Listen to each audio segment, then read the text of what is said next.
Hey traders, Raghee here, and in this free video, let's take a look at the NASDAQ. We had a big sell-off, the market freaked out. It's the worst day we've had since I think the end of May.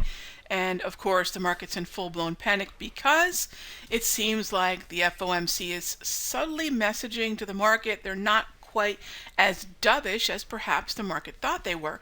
Now, you know what's really interesting about the level from which we've sold off, and this is where I like to see technicals overlap with macro, overlap with data events, etc.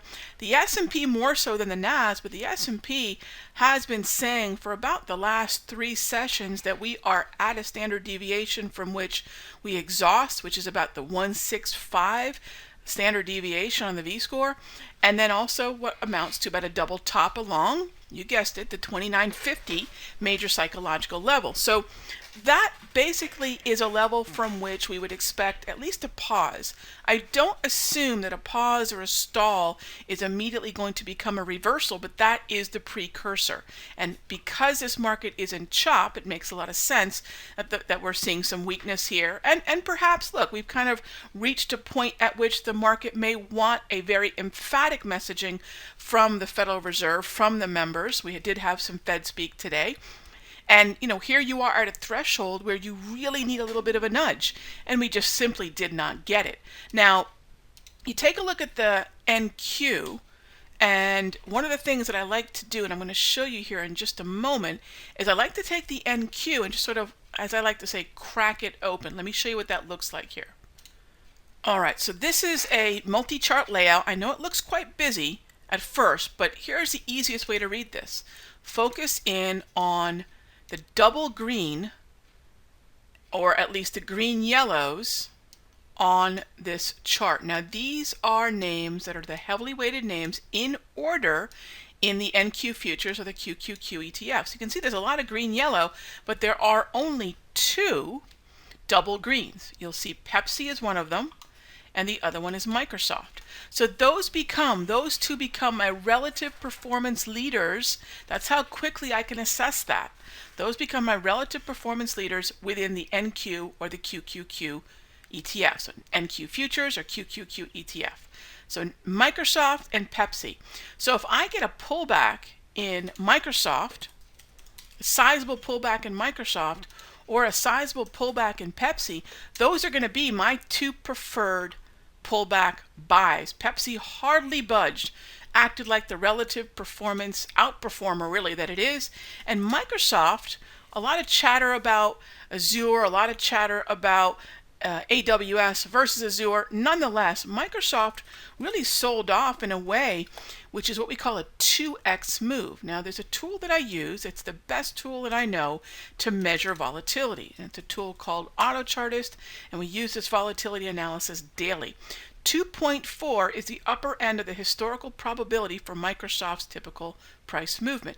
2.4. So think about that for a moment.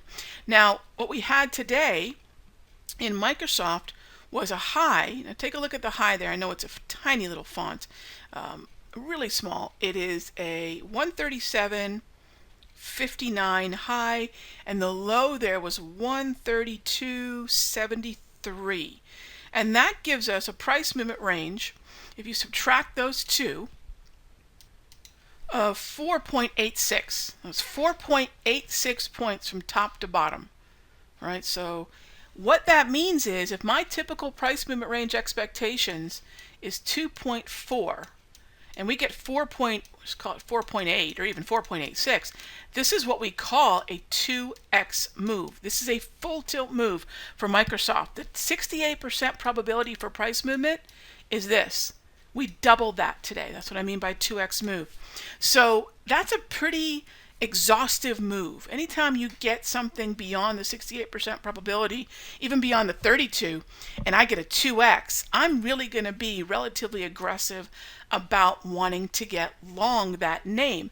Even more so because when I take a look at the NASDAQ futures, let's jump on over there, here we are hitting the lit yellow dot of the 13 EMA. So there's a lot that's really giving me confirmation for pullbacks. Here I am pulling back to the +1 standard deviation. That's been a good number for us in the past. And then Microsoft which is the #1 weighted name within the NASDAQ, pull back again 2x. Those types of moves are exhaustive. They culminate into the kind of buy setup that I like to see, and that's exactly what we did into the close today. So think about how when you're rooted in futures, how it opens up other markets and how those other markets help you understand sometimes the more exaggerated moves you might see in the underlying futures. This goes back to understanding the weight of each name and what kind of underlying trend they're in. Again, if you're looking for buys aside from the entire NASDAQ index, think about Pepsi, think about Microsoft. Those are my favorite two within the heavily weighted names. There are others, but these are heavily weighted names. I'll see you in the next update.